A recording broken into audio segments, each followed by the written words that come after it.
Welcome to the Win, Make, Give podcast. Chad Hyams here, Bob Stewart there. Bob, I'm out of languages.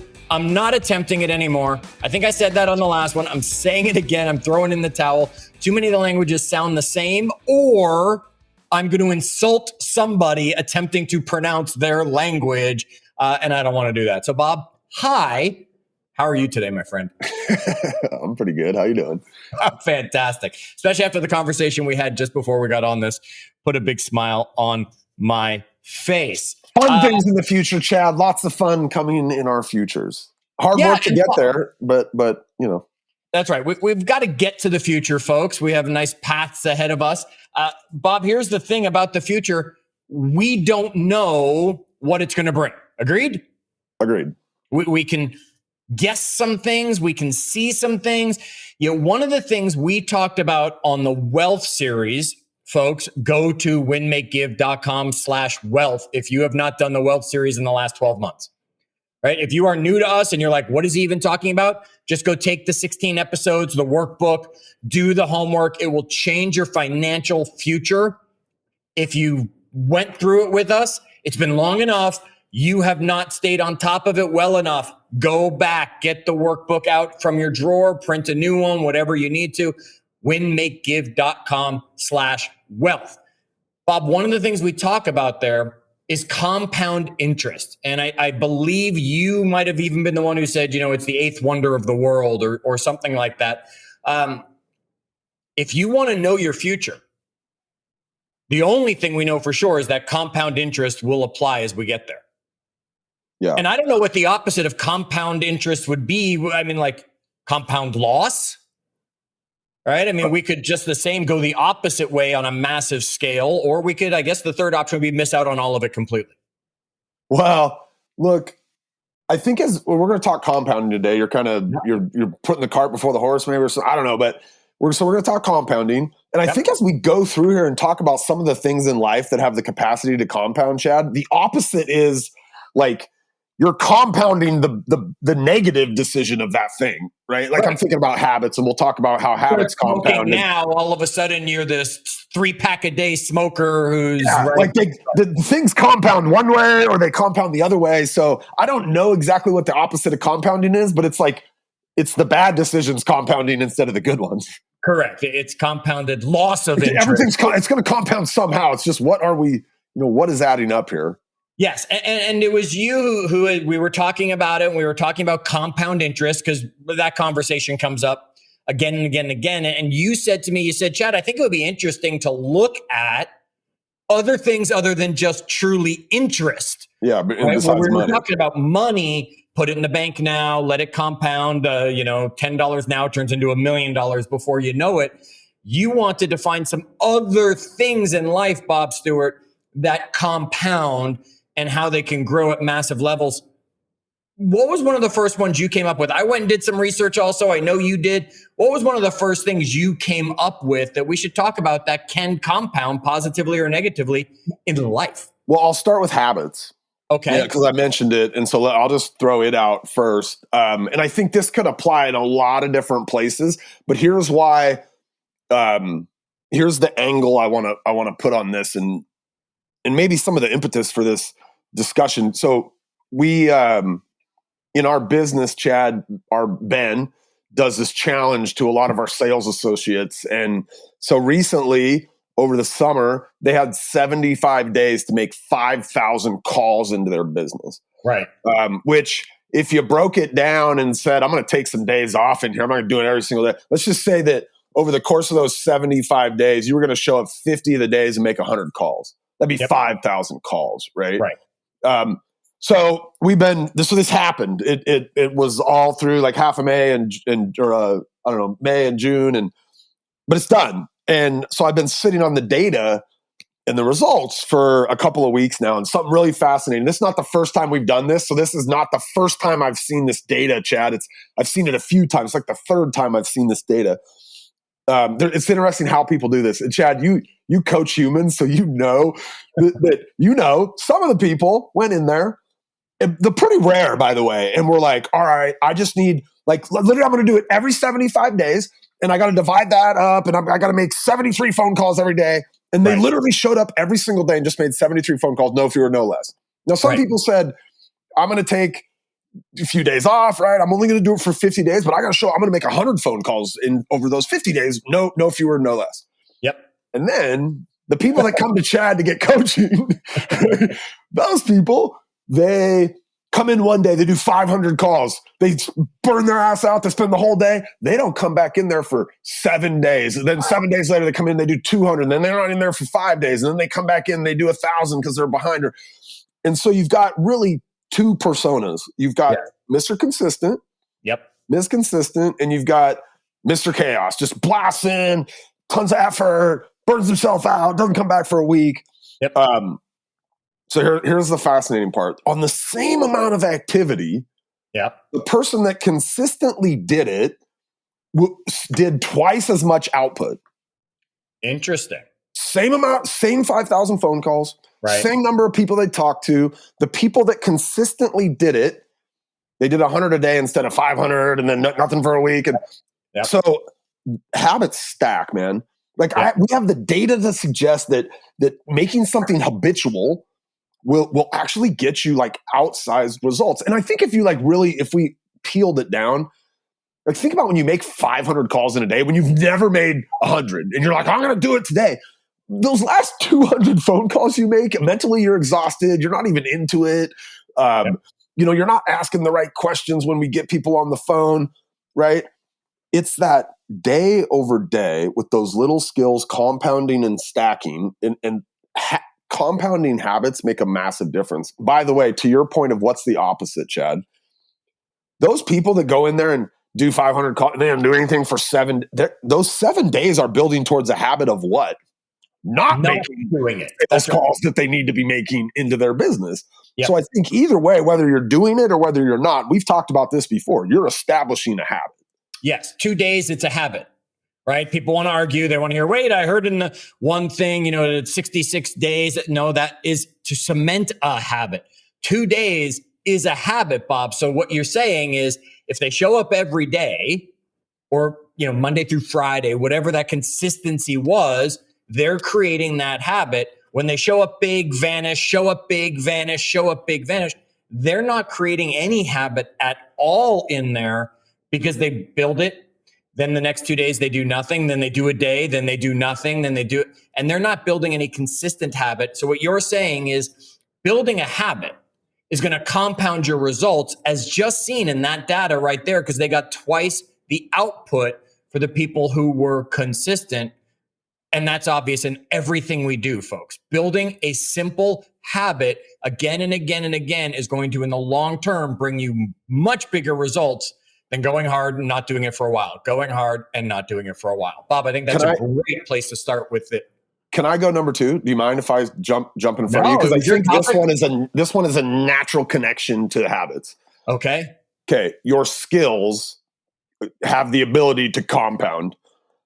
And so if you think about that person that made the 5,000 dials, but they blasted in and did it, they for a week, they didn't work on their skill. Right.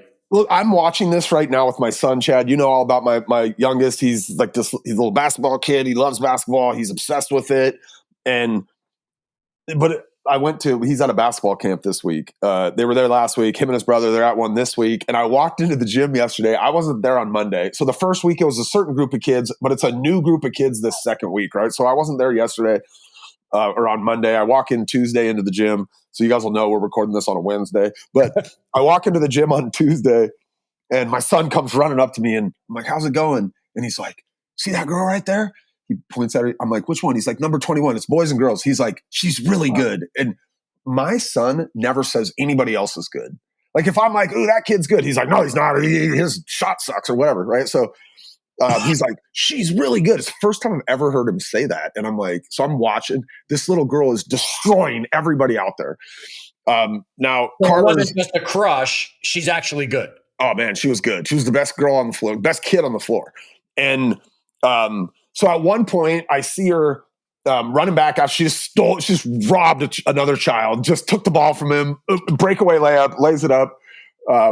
And she's running back and she smiles at somebody on the sideline. So that's her dad. So I'm like, oh, okay. So I go sidle up to her dad, right?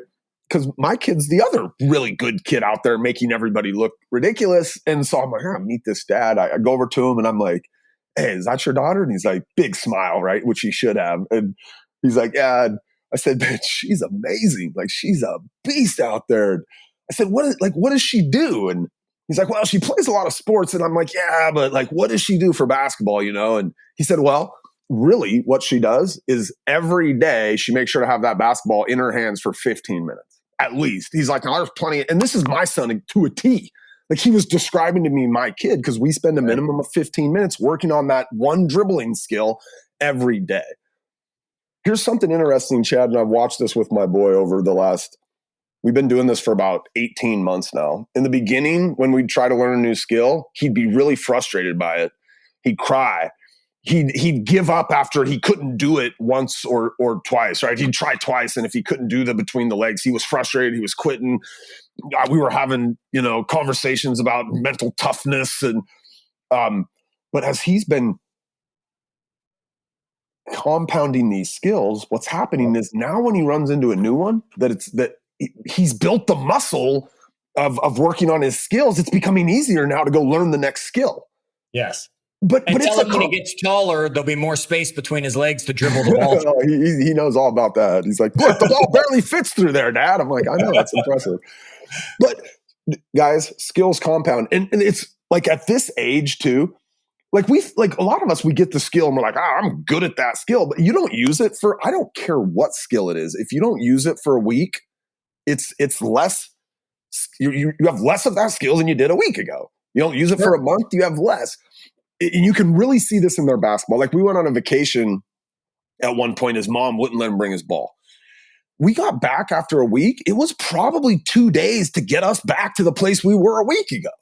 Right. Because we missed. We created the habit of not building the skill, so the skill will erode if it's not being used. I don't know how many times after we record an interview with one of our guests here on Win, Make, Give, Bob, that they say to us, you guys are great, right? Because we've been working on this skill of interviewing and working together where we're not talking over each other and knowing each other well enough. We have built the skill to bring great podcast interviews to our, it's a skill, folks, whatever skill it is. You want to be woodworking, you want to be cooking, the more you're going to do it, the compound effect will show up. That's a great one, Bob. All right. I'm going to go obvious. Right? Okay. Everybody knows which one I'm going to do. Bob, on the list we sent back and forth. You know which one I'm picking, and it's fitness. Because as you were talking in habits, think about the person who goes to the gym every single day, and then think about that person who goes to the gym once a month. They're like, I'm going to go to the gym, and they, do all this work, and then they never go back to the gym, and they don't compound that result. Their arms never get bigger. Their lungs never get stronger. Their heart doesn't beat better. They don't lose the weight they want to lose, whatever it is. And folks, I will tell you, there is probably nothing more important than the financial compounding, than the compounding effect of getting your fitness in gear as soon as possible. Because that compound effect as you get older will show up. It's not going to show up tomorrow. It's not going to show up next week. Yes, in a month, you'll see weight loss. You'll see trim. You'll see muscles start to form. Yet it's going to be when you hit your 50s and your 60s and your 70s that you can still get on the floor and play with your kids, grandkids, your pets, things like that, where the other people are sitting in the chair going, oh, look at the pretty kid or look at the pretty puppy or whatever it is, because they did, as Bob, we've said, kind of the opposite, and they've compounded getting lazy. And now they're having hip surgeries, knee surgeries, things along those lines. Folks, I would say if there's any of these, other than the money that we said, check out the wealth series that we're going to talk about today, overall, they're all important to compound you in other areas of your life. Yet I don't think I need to go too deep to get everyone to understand that fitness is probably the thing we have realized today's day and age. Love it. Love it. I mean, yes. I need to. Okay, Bob, the next one I want to throw at you. I want you to attack this next one. Okay. Because you were the master of this when you and I first met years ago. And I think you know on our list which one I'm absolutely going to, right? Yeah, for sure. content creation, Bob, the more and more digital takes over, the more and more Google is our go-to, the more and more AI shows up and looks for data on the stuff. Talk about the compound effect that content creation can be for our reputations, for our business, over the 20 plus years that you have been the guy screaming, create content. Yeah. I mean, this started back with blogging, right? For us, Chad, before, we all had camera phones and could easily, I'm still blogging, Bob. By the way, I'm still blogging. Yeah. And look, I have people once a week, somebody reaches out to me from the old Active Rain days and says, oh my gosh, a consumer found I just got a listing because of a blog post I wrote 15 years ago. Look, all of these things, but especially content creation. I think of Ben's like eat a cheeseburger analogy where he talks about I show up one day and I'm overweight. Right. And so I decide I'm going to eat a salad today. I'm not going to not be overweight tomorrow, Chad. Right. Right. And if I even ate a salad every day for lunch this week, at the end of the week, I'm not going to have, lost a bunch of weight. But if I, instead of eating a cheeseburger, I did eat a salad every day for a month, after about a month, I'd start to feel it just a little bit. Wow. Right. But if I did it for a year, if instead of eating a cheeseburger every day, I ate a salad every day for a year, now I'm gonna feel a little bit better. And obviously Bob's tying it back to fitness, folks. Even though he's going with content creation, fitness, it's always there. Keep going. But so I think that a lot of things from that compounding realm are like that. You do it for a day, it's not going to change anything. You do it for a week, it's not going to change anything. And most people, Chad, after doing it for a week are like, I didn't get anything out of this. I need to be doing something else. Now, you do it for a month, you're just going to start to feel it, right? Content creation is that. It's this, it's this belief that if I put this work in, later there will be results from it. And most people don't have the wherewithal to buy into that hope of those results in the future. So after a week, they're like, well, I made all those videos Chad told me to go make and post on my Instagram stories, and nobody reached out to me to sell their house. So this Chad guy's full of shit, right? Right. The biggest thing about content creation is the more you create, the longer the tail gets for the opportunity for people to find you. So that whole long tail concept as it related to blogging back in the day, Chad, is I wasn't going to write one post about Seattle real estate. I had to write a bunch of little posts about all the condo buildings around Seattle, because eventually I got enough of those. I'd get a couple of people every month looking for a specific condo building. And now I've got, this breadth of content from having consistently done it over a long period. I do think with content creation, it has to be something you enjoy. Yes. I really do believe that. Don't try to force yourself to become a content creator. You don't have to become a content creator to do well in your industry, whatever your industry is. Right. And if you don't like video, there are other content pieces you could create. Or if you don't like to write, there are other content pieces. So Bob, you're right. You don't have to do it, and you don't have to do every kind of it. But you were about to say, but if you do it, if you decide I'm going to do it, there is literally no other option than consistently. And if you do it consistently, then it just becomes a matter of, okay, how long do I need to do it to break through in the arena that I'm in? I look at somebody like a Chris Colgan, who does content creation out in Virginia.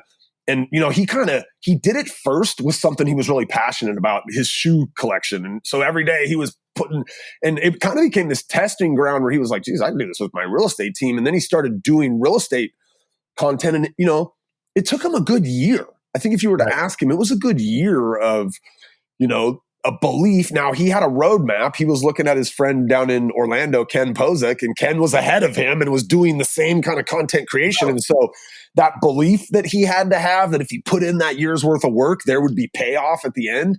He was able to see Ken a year or two ahead of him getting the payoff, which gave him that belief to just kind of, push through that year where there was probably some doubt in his mind that, whether this content creation thing was compounding, was it getting him results that he wanted? But now I think, a year and a half or 2 years into this, he'd look back and say it's one of the best decisions he's ever made. Yes. Content creation. Okay. Next one I'm going to throw at us for conversation, Bob, is one that I think you and I are a great example of, and it's relationships, right? Yeah. I think back, I mean, I've got great friends, guys who, if I picked up the phone and said, I need you, they'd be on the first plane, right? Not even like they would come over. They'd be on the first plane to get where I am. And they all started with small relationships of, I knew one of them who introduced me to another. And then we strengthened the bonds and compounding, pouring into that friendship over the years. And now it's been, I mean, I got to do the math on how old I mean, it's been 30 plus years I've been friends with these people. It's the same thing. You and I didn't know each other. I knew and worked with a guy named Ben Kinney. You knew a guy and worked with a guy named Ben Kinney. And Ben Kinney connected us at opportunities. And then it was purposeful, compounded interest of, we didn't see each other every day. We didn't talk every day, yet we saw each other regularly, once a quarter at a meeting that we made sure, and we connected and we checked in with each other. And then it became. And folks, now you look back and the people who are truly your friends, think about the compound interest that relationship has created in your life because of the history you now have, the stories you now have, the connections you now have that have formed over time.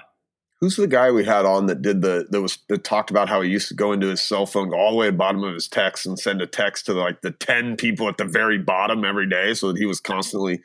I'd have to do research to remember his name. I can't remember who that was. It was like season 1 or 2, but yeah, look, relationships compound. You know, my relationship with Ben was kind of formed by a relationship with Jonathan, and then they were, right, Realtor Magazine 30 into 30 together, and he became part of our board. And yeah, relationships matter big time, man. Like big time. Shout out to Jonathan Washburn, one of my business partners early in life. Like he did, I think probably the best relationship building thing I ever learned was from Jonathan. And one day I was like really overwhelmed. There was like, it was active rain. I was like the support guy. There was 100,000 real estate agents like needing something. Our inbox had, 385 tickets in it. And I just walked into his office one day and I'm like, I can't do this anymore. I'm like stressed out. And he's like, do this. He's like, you like helping people, right? I'm like, yeah. I want to help all 385 of these. He's like, just find one person today that needs your help, but didn't ask for it. He's like, and then call that person and help them. He's like, I bet it makes you really energetic to go help the people that are asking for the help. And so we actually instituted this at Active Rain. I mean, basically that day. And then as we brought employees on, everybody on our team had a directive to go wow one person that didn't ask for it that day, to build a relationship with that person. They were our customers, right? But I can't tell you how much, I don't know, what's the word I'm looking for? Like how much value that person like gets from that interaction. And then you now have this incredible amount of, like money in the bank with them. What's the word I'm looking for?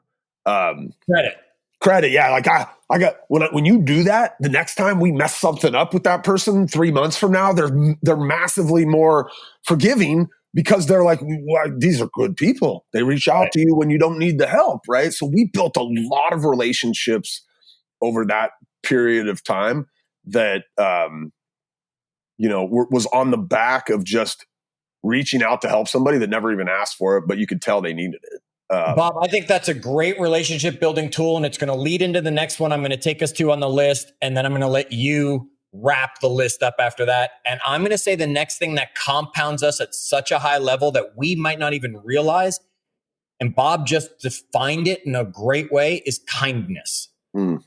Right? Random acts of kindness. If you open a door once for somebody, if you help somebody carry something heavy once for somebody, people aren't going to remember it. Someone might say to you, hey, thanks, and then move on, not remember it.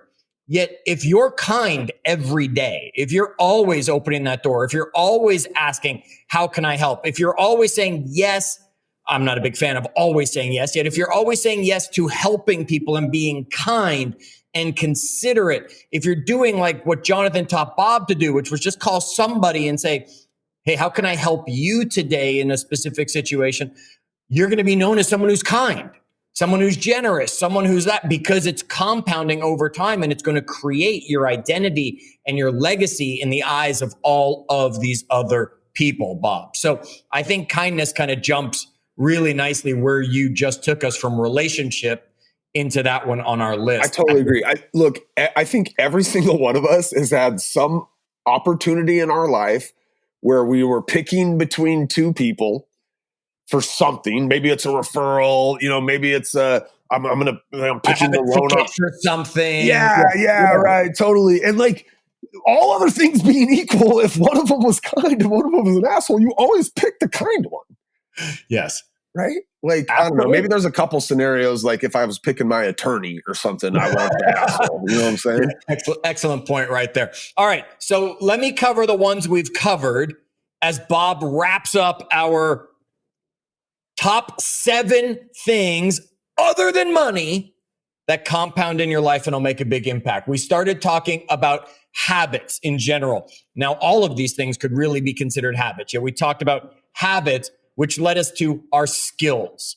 Okay, skills led us into our health, our fitness in that category, which took us to content creation, creating that reputation and messaging out there. Then to relationships. Relationship took us to kindness, Bob. What's the last thing on our list of things that compound in your life that can be as powerful as a financial compounding investment? Chad, do you know who Dustin Runyon is? I do know the name. So he's with the John Cheplack's organization. Yes, he's a coach with them. He's a real estate investor agent down out of Lake Havasu. I follow him on the socials. I think I've met Dustin once or something, but he posted this thing the other day. I'm going to read it. I'm going to read the whole thing. I think it's brilliant. And it gets right at the last one, which I want to talk about, which is mindset. Perfect. I love this because, and so it's a little bit cynical, but here he wrote, "For the love of God, get those it's always something people away from me." Bob put quotes around that, folks. You couldn't see it. Those you don't understand people. Their kid's always sick. The traffic's always bad. The computer's always slow.